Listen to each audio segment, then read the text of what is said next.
రామాయణ యుద్ధం ముగిసి శ్రీరాముడు వైకుంఠానికి వెళ్లే సమయం వచ్చినప్పుడు హనుమంతుడు కూడా తనతో వస్తానని అడుగుతాడు. కానీ రాముడు, హనుమ, ఈ కలియుగంలో ధర్మం క్షీణించినప్పుడు రామనామం ఎక్కడ వినిపిస్తే అక్కడ నీవు ఉండి భక్తులను రక్షించాలి అని కోరతాడు. అప్పటి నుండి హనుమంతుడు హిమాలయాల్లోని గంధమాదన పర్వతంపై ఒక రహస్య గుహలో తపస్సు చేస్తున్నాడని నమ్ముతారు. శ్రీలంకలోని అడవుల్లో ఒక వింతైన గిరిజన తెగ ఉంది. వారిని మాతాంగ్స్ అంటారు.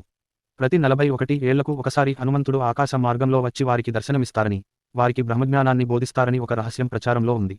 వీరు మాట్లాడే భాష ఎవరికీ అర్థం కాదు, కానీ వారు హనుమంతుడి రాక గురించి వింత చిహ్నాలు గీస్తారు.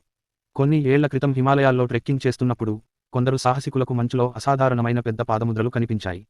అవి సాధారణ మనిషివి కావు. ఆ ముద్రలు ఒక రహస్య గుహ వైపు దారితీసి అకస్మాత్తుగా మాయమైపోయాయి. పరిశోధకులు అది యతి అనుకున్నారు, కానీ భక్తులు అది హనుమంతుడి సంచారమని నమ్ముతారు.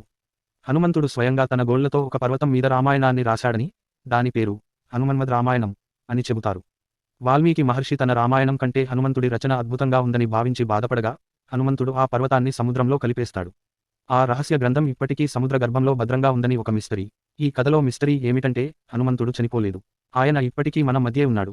ఒక సామాన్య యాత్రికుడిలానో ముసలివాడిలానో రామ భజన జరిగే చోట కనిపిస్తాడు. కలియుగం ముగిసి కల్కి అవతారం వచ్చే వరకు హనుమంతుడే ఈ లోకానికి అదృశ్య రక్షకుడు. ఈ కథ నచ్చితే జై హనుమాన్ అని కామెంట్ చేయండి.